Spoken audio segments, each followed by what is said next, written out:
Naidala nga namin si Bash yung mga kaduday sa ospital ng alas 2 ng Sabado na kung saan grabe po ang bloated ng kanyang tiyan, nagsusuka, at saka yung last na suka niya ay itim na. Kaya sabi po ng doktor, kailangan ng emergency operation, baka appendix or what.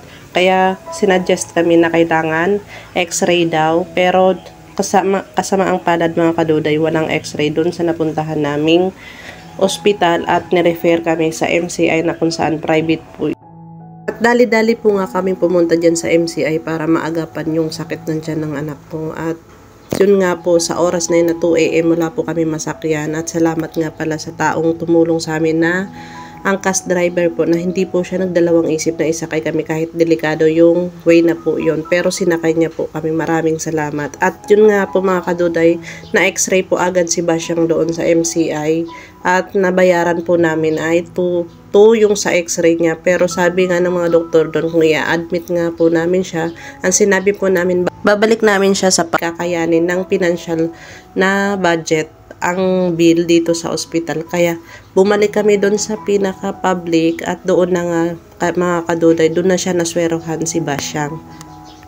In-explain nga sa akin ng doktor yung about sa x-ray niya kasi may mga nakikita po doon na bara sa kanyang bituka at marami po siyang hangin at saka tubig, kaya kailangan daw i-obserbahan muna ng 3 days, wag muna daw pong pakakainin.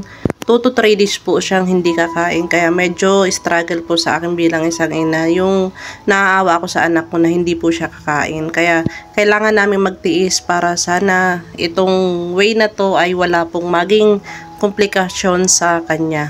At sabi nga po pala ng doktor, kailangan muna ng hindi muna mapakain at magdodoble po ulit kami ng x-ray dahil doon po makikita kung ano po ang progress ng kanyang sa tiyan, kung bakit hindi po siya makatai or grabe po ang sakit ng tiyan niya. At ayun na nga makaduday, matapos ang pag-uusap namin ng doktor, andito na nga kami sa taas, nasa 4th floor kami na kung saan kaming dalawa lang ni Basyang ang tao dito, walang ibang na-admit kasi nga kami lang yung may gastro na sakit. Tapos ito na nga mga namaga po pala ang mukha dito ni Basyang dahil po sa antibiotic. Binilhan ko rin po siya ng tape kasi ang ginagawa niya, tinatanggal niya po yung sa dextrose niya. Kaya yan yung pinaglalaroan niya. At ngayon po ay nakakangiti na siya. Hindi ko na po kayo na-update sa mga nangyari sa aming ilang araw kasi nga hindi ko kayang mag-video or ipakita yung mga dapat na ma-video ko. Sino pa? Papa. Sino pa? Mama. Sino pa? Mama, Papa. Oh. May si Papa. Ganito po pala ang naging sistema namin mag-asawa na kung saan hindi po pala kami pwedeng lumabas o magpalit ng bantay. Kaya ako lang talaga ang pinaka bantay ni Basyang. Yun silang dalawa ni Kuya Mix, naghatid po sila sa amin ng mga damit tsaka mga ibang kailangan namin. At pinapunta ko na rin po siya sa mismong building ng kabila para maayos niya yung mga papel na dapat ayusin. Kaya ito lang po yung naging sistema namin. Pareho din pala kaming swab test ni Basyang kaya hindi kami pwedeng bumaba. Kaya kailangan nasa taas lang kami para safe po sa lahat. Kaya eto naging okay na si Basyang, nakakapagtawa na siya. Kani Kuya? Anong kani Kuya?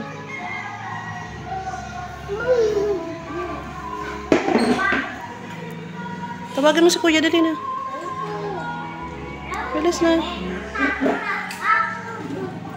Huwag mo yung galawin. Tawag mo si Kuya, dali na.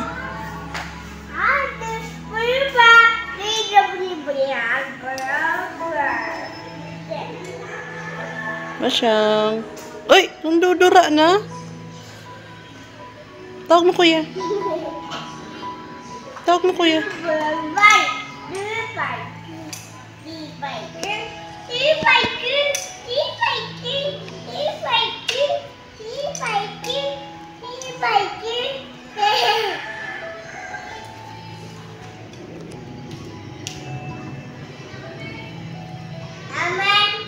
Uwi na daw sila Kuya.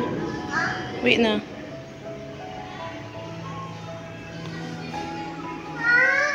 Huh? Ayaw mo uwi sila? Sabihin mo. Huwag ka mauwi. No. Tsinelas ka oh. Hindi.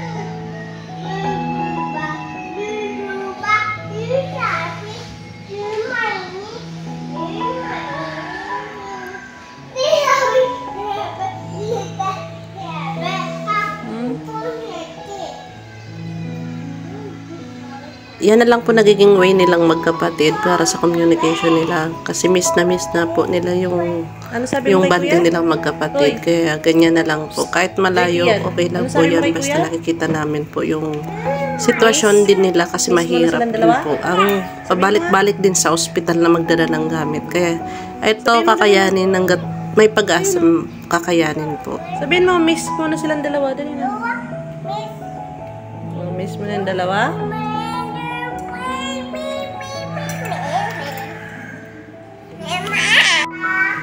Babay na daw.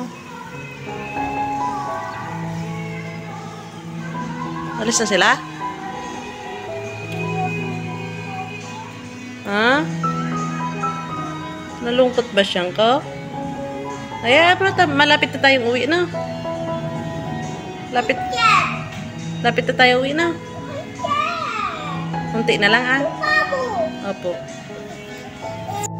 Pang 4 days na namin ni Basyang.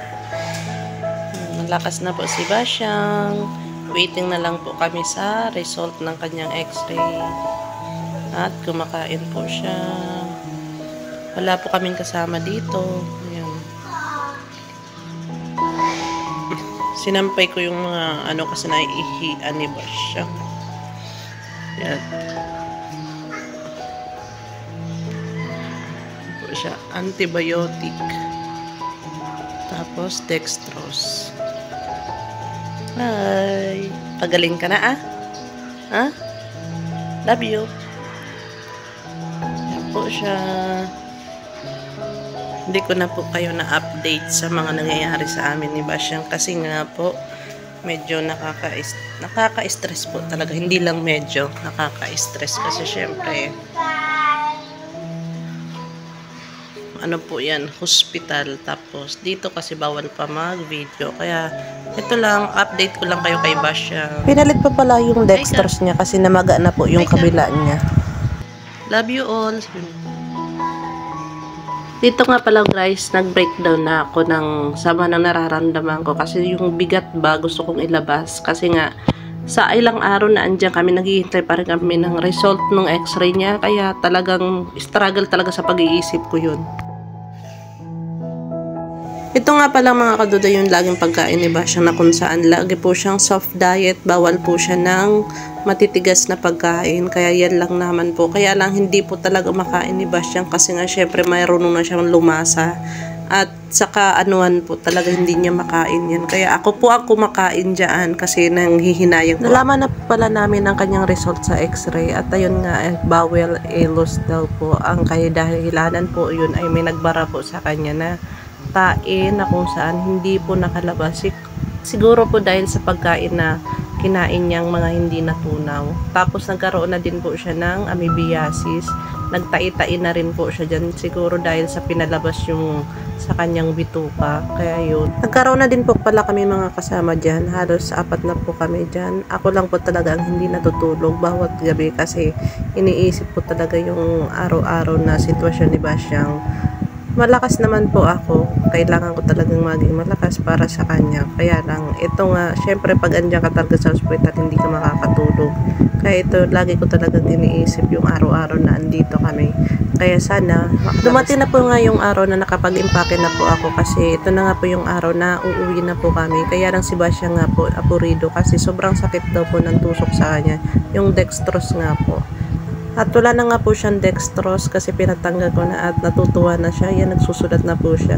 Okay na po siya. Salamat sa Diyos at okay na po si Basyang at maraming salamat po sa inyong panonood. Naway maging patnubay ito sa lahat ng magulang na wag po natin pakainin kung ano-ano yung ating mga anak kahit ito pa ay gusto nila. Kaya maging safe tayo sa pagpili ng pagkain para sa ating mga anak. Thank you for watching. Maging gabay ito para sa inyong mga ina at magiging ina pa lang na kailangan nating maging maalaga sa ating mga anak. Yun lamang po at maraming salamat sa inyong panonood.